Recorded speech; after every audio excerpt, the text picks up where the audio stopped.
నమస్తే. శ్రీ గురుభ్యో నమః. శ్రీమాత్రే నమః. శ్రీమాత శ్రీ మహారాజ్ఞి శ్రీమత్ సింహాసనేశ్వరి చిదగ్నికుండ సంభూత దేవకార్య సముద్యత ఆదిత్యాయ చ సోమాయ మంగళాయ బుధాయ గురు శుక్ర శనిభ్యే రాహవే కేతవే నమః. 2026 ఫిబ్రవరి మాసానికి గాను మాస ఫలితాలు. ముందుగా ఈ గోచార రీత్యా చూసేటువంటి మాస ఫలితాల్లో ప్రస్తుతం ఉన్నటువంటి గ్రహస్థితి, ఎందుకంటే గత మాసంలో పంచగ్రహ కూటమి మకర రాశిలో ఉంది. మరి ఈ మాసంలో కూడా ఆ మార్పులాగే మళ్ళీ మార్పు, పంచగ్రహ కూటమి కాస్త షష్టగ్రహ కూటమి వరకు వెళ్ళేటువంటి పరిస్థితి, కాకపోతే కుంభరాశిలో జరుగుతుంది. ఇలాంటి పరిస్థితుల్లో ఒక్కొక్క రాశికి ఎలా ఉంటుంది అని చెప్పడానికి ముందు అసలు ఏ ఏ గ్రహాలు ఎక్కడెక్కడ ఉన్నాయని చూద్దాం. అలాగే మిథునంలో గురుడు, కుంభంలో రాహు, సింహంలో కేతు, మీనంలో శని. వీటితో పాటుగా మనకి గత మాసంలో ఉన్నటువంటి స్థితిని ప్రకారంగా మకరంలో రవి కుజులు. ఇది మనకు కనబడేటువంటి స్థితి. ఈ దీర్ఘకాలంగా చరించేటువంటి రాశులతో పాటు బుధుడు శుక్రుడు మార్పు అనేటువంటిది మకరం నుండి కుంభంలోకి జరుగుతుంది. ఇది గ్రహస్థితి. మరి ఇలా గ్రహస్థితి ఉన్నప్పుడు ఒక్కొక్క రాశికి వారికి ఎలా ఉంటుంది, ఈ ఫిబ్రవరి మాసం మొత్తం ఎలా ఉంటుంది అన్నది ప్రస్తుత గోచారం. తదుపరి రాశి సింహరాశి.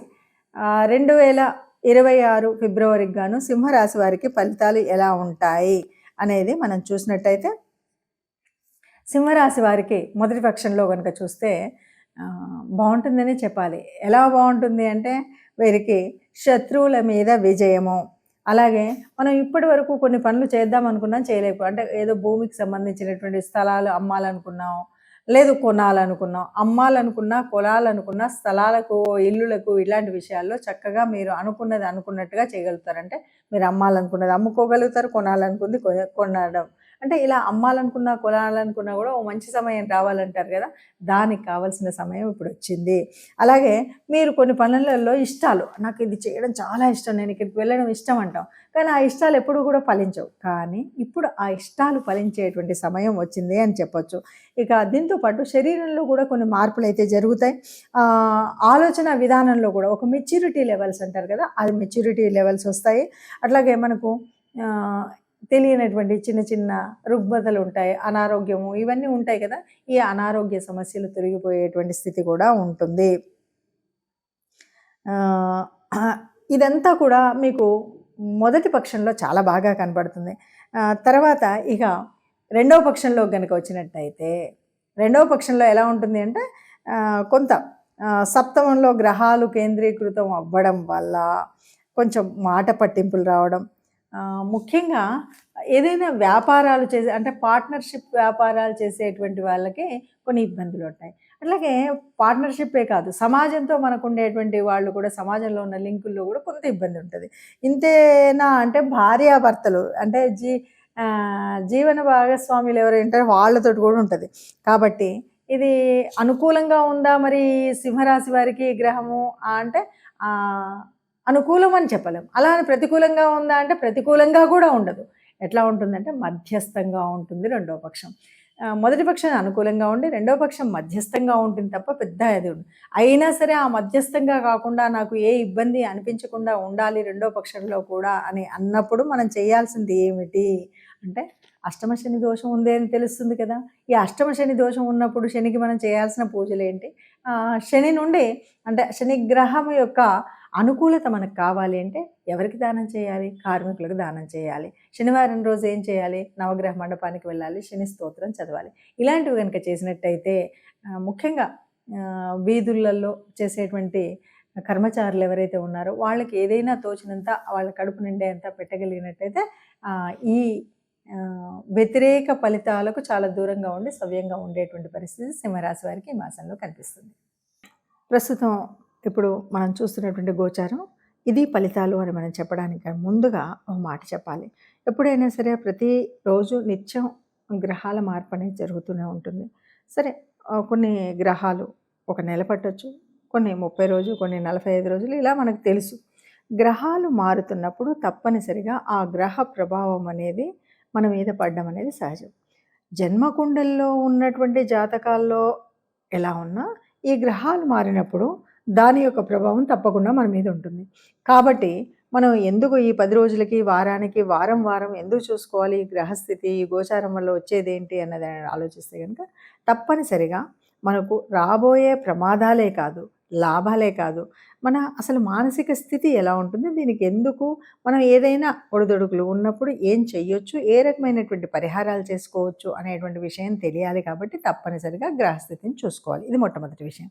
సరే, అలా అన్నప్పుడు మరి ఈ గ్రహస్థితిలో కొన్ని అంటే మీరు చెప్పారండి, లేదంటే ఇంకెవరు చెప్పినా కూడా మేము చూసినప్పుడు ఒక 15% లేదంటే 30% వరకే మాకు అనిపించింది అనేవాళ్ళు కూడా కొంతమంది ఉన్నారు. ఎందుకంటే గోచార రీత్యా చూసినప్పుడు దాదాపుగా కోటాను కోట్ల మంది ఉంటారు, అందులో ఉంటాయి. ఆ ప్రభావాన్ని బట్టి జన్మజాతకంలో ఉన్నటువంటి గ్రహస్థితిని బట్టి కూడా ఆ గ్రహాల యొక్క స్థితి, యుతి, దృష్టి ఇవన్నీ ఉంటాయి కాబట్టి వాటిని బట్టి కూడా కొంత ఉంటుంది. ఈ గోచార రీత్యా జరిగేది ఏంటంటే ఇప్పుడు కుజుడు ఇలా ఉన్నాడు, కుజుడు జన్మంలో ఉన్నాడు కాబట్టి ఈ ఈ రకమైన ప్రమాదాలు జరగొచ్చు. కాబట్టి ప్రమాదాలు, రక్తము స్థితో ఇవి మనకు కనబడతాయి కాబట్టి జాగ్రత్తగా ఉండమని చెప్పడం కోసమే చెప్పేటువంటి పరిస్థితి. కాబట్టి అలాంటివి ఏమీ లేకుండా ఉండడం కోసం సరే ఏ గ్రహానికి ఏ రకమైన దానం చేయాలి, ఏ రకమైన ఆలయానికి వెళ్ళాలి అన్నది మనం తెలుసుకోవడం కోసం చేసేటువంటి ప్రయత్నం. ఇది అవసరమా, అనవసరమా అనేటువంటి స్థితిలో ఉన్నవాళ్ళు చూడకపోయినా పర్వాలేదు. కానీ నిజానికి మనకి గ్రహాల ప్రభావం మన మీద పడుతుంది. మనం చేసేటువంటి పుణ్యం, మనం చేసేటువంటి దానం మనకు ఆ ఫలితాన్ని ఇస్తుంది అని నమ్మినటువంటి వాళ్ళు తప్పనిసరిగా మనం చూసుకునేటువంటి జాతకాలని కానీ, గోచారం యొక్క ఫలితాలను కానీ తప్పకుండా తెలుసుకోవాలి. దానివల్ల ఉపయోగం ఉందా అంటే ఉంటుంది. ఎందుకు, ఎలా ఉంటుంది అంటే ఇంతవరకు మనం ఎదురు చూస్తున్నటువంటి ఎన్నో రకాల ప్రయాణాలు ఉండొచ్చు, ఎన్నో రకాల విదేశీయానం కోసం ఎదురు చూస్తూ ఉండొచ్చు. మరి 12లో ఉన్నటువంటి గ్రహ సంచారం అంతా కూడా దానికి అనుకూలంగా ఉన్నది. ఆ సంగతి తెలియక మనం ఇప్పుడు ప్రయత్నం చేయకపోతే ఆ అవకాశం కోల్పోయేటువంటి పరిస్థితి ఉంటుంది. అలాగే కొన్ని ప్రమాదాలు పొంచి ఉన్నప్పుడు కాస్త జాగ్రత్తగా ఉంటే ఆ ప్రమాదాల నుండి తప్పుకునేటువంటి అవకాశం ఉంటుంది. అందుకని మంచికైనా చెడుకైనా గ్రహస్థితి అనేది మనకు తెలియాలి కాబట్టి తప్పనిసరిగా గోచారరీత్యా ఉండాలి. ఇక్కడ ఒక విషయం ఎవరు చెప్పినా దాదాపు గ్రంథాల్లో నుండి చెప్పినప్పటికీ కొద్దిగా పరిశీలన, అనుశీలన అనేది అనుభవాన్ని బట్టి వస్తుంది. ఈ పరిశీలనలో మనకు నచ్చినట్టయితే మనం ఫాలో అవుతాం, నచ్చకపోతే ఫాలో అవ్వం. కానీ ఇక్కడ ఎవరైనా సరే ఎవరు చూసినా ఒక్కొక్కరి రకంగా చూసినప్పటికీ గోచారంగా ఈ గ్రహం వల్ల ఈ బెనిఫిట్ ఉంటుంది, ఇది ఉపచయ స్థానంలో ఉంది, లేకపోతే ఇది వ్యయంలో ఉంది అనేటువంటిది అందరికీ తెలిసిందే. అయినా దాన్ని పరిశీలించే విధానం కొంత తేడా ఉంటుంది కాబట్టి దాన్ని బట్టి మనం ఇచ్చేటువంటి ఫలితాలు ఎలా ఉంటాయో తెలుస్తాయి. ఒక్కటి ఏది ఏమన్నా అందరూ సుఖంగా ఉండాలని, ఆ సుఖంగా అందరూ సుఖంగా సంతోషంగా ఉండాలి. మరి అలా అందరూ సుఖ సంతోషాలతో ఉన్నప్పుడు అందులో మనం కూడా ఉండాలి అని అనుకుంటూనే చెప్పేటువంటిది ఈ జ్యోతిష్యంలోని స్థితి. కాబట్టి అందరూ సుఖంగా ఆయురారోగ్యాలతో ఉండాలి అంటే తప్పనిసరిగా చేసుకోవాల్సినటువంటి రెమెడీస్ చేసుకుంటూ ప్రతి మాసం కూడా ఆనందంగా వెళ్ళొచ్చు. మనకి ఉత్తరాయణంలో వచ్చేటువంటి పండగల లిస్టులో కనుక చూస్తే పండగలో శివరాత్రి ముఖ్యమైనటువంటి పండగగా చెప్తాం. చలి పూర్తిగా తీసేసేటువంటి పండగ శివరాత్రి పండగ అని చెప్తారు. ఈ మాసంలో మనకి అమావాస్యకు ముందు వచ్చేటువంటి చతుర్దశిలో వచ్చేటువంటి పండగ శివరాత్రి. శివరాత్రి అంటే శివుడిని రాత్రిపూట ఆరాధించేటువంటి పండగన, లేదు శివుడు లింగ రూపంలో ఉద్భవించినటువంటి సమయం కనుక శివరాత్రి అనాలా. మొత్తము రాత్రినంతా జాగరూకంగా ఆ శివుణ్ణి ప్రార్థిస్తాం కాబట్టి శివరాత్రి అనాలంటే అన్నీ కలిపితేనే శివరాత్రి. శివుణ్ణి ఆరాధిస్తూ ఆయన్ను ఉపవసించడం అంటే ఆయనకు దగ్గరగా ఉండడం, ఆయన రూపాన్ని, ఆయన యొక్క స్థితిని ఆరాధిస్తూ 4 యామములో కూడా మనం అభిషేకం చేస్తూ ఒక్కొక్క అభిషేకంలో ఒక్కొక్క వస్తువుతో అభిషేకించి ఆ చివర జలంతో అభిషేకించి అందుకే మనం పంచామృతం అంటాం. నిజంగా పంచామృతంలో ఆవుతో చేసినటువంటి నెయ్యి, ఆవు పాలు, ఆవు పెరుగు అని మనం అంటాం. కానీ ఇది ఒక్కొక్క ఆమంలో ఒక్కొక్కసారి ఒక్కొక్క వస్తువుతో చేయాలి. ఇది ఎందుకు చేస్తున్నారు శివరాత్రిలో ఇది ప్రత్యేకించి అంటే ఏమీ లేదు. నువ్వు నిజంగా ఉపవసించి అంటే ఏమీ తినకుండా స్వామి మీద మాత్రమే ధ్యాసతో ఉంటూ జాగరణ చేస్తున్నటువంటి సమయంలో నీకు ఏ రకమైన అనారోగ్యం కలగకుండా ఆ అభిషేకించినటువంటి ఆ స్థితి నుండి నువ్వు తీసుకునే ప్రసాదం ద్వారా నీకు శక్తి పొందడం కోసం ఇచ్చినటువంటి ఒక అద్భుతమైనటువంటి ఒక ప్రయత్నం ఒక అద్భుతమైనటువంటి ఉపాయం అని చెప్పాలి. అలా శివరాత్రిలో ఉంటుంది.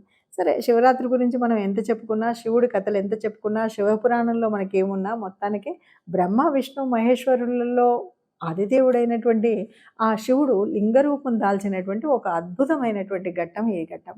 లింగ రూపాన్ని దాల్చడానికి కూడా కారణం ఎవరు అంటే మళ్ళీ బ్రహ్మ విష్ణువులే నేను ముందు అని కొట్లాడుకుంటున్నప్పుడు ఎవరు ముందో తెలుసుకోవడానికి ఆది అంతం లేకుండా ఎదిగినటువంటి ఆ లింగ రూపం ప్రతీక.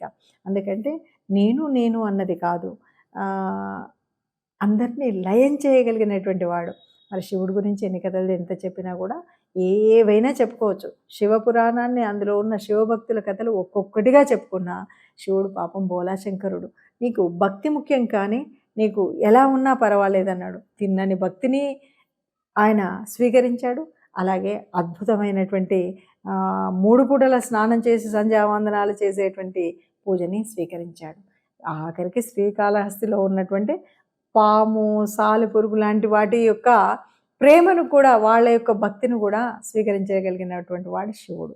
అంతెందుకు, శివుడు అంటేనే బోలాశంకరుడు అన్నాం, గరుల కంఠుడు అన్నాం. ఎవరు ఏది అడిగితే అది ఇచ్చింది కాకుండా ఈ విశ్వం అంతా కూడా నాశనం అవ్వకుండా ఉండడం కోసం ఆ సంద్రంలో నుండి వచ్చిన ఆలాహలాన్ని గరళ కంఠంలో కట్టి పెట్టగలిగినటువంటి శక్తి ఉన్నటువంటి వాడు.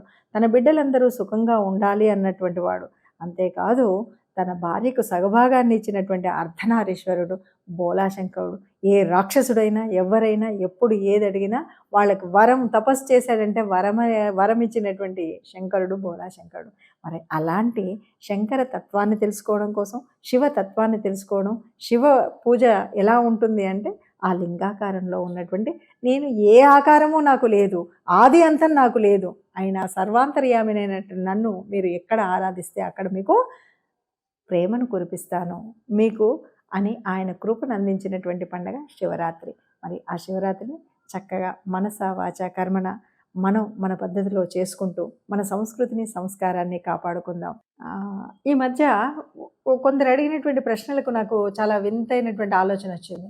ఎందుకంటే మనం పెళ్ళిళ్ళు అనగానే ఎవరైనా పిలిస్తే పెళ్ళిళ్ళకి వెళ్ళినప్పుడు తప్పనిసరిగా వాళ్ళ కార్డు వచ్చింది మొదలు మన ఆలోచన విధానం మారుతుంది. ఎట్లా ఉంటుంది అంటే ఆ రోజు ఎలా వెళ్ళాలి, ఏ చీర కట్టుకోవాలి, ఏ సొమ్ములు వేసుకోవాలి, ఎవరితో వెళ్ళాలి, ఎప్పుడు వెళ్ళాలి, ఎప్పుడు రావాలి, ఇంత ప్రణాళిక ఉంటుంది.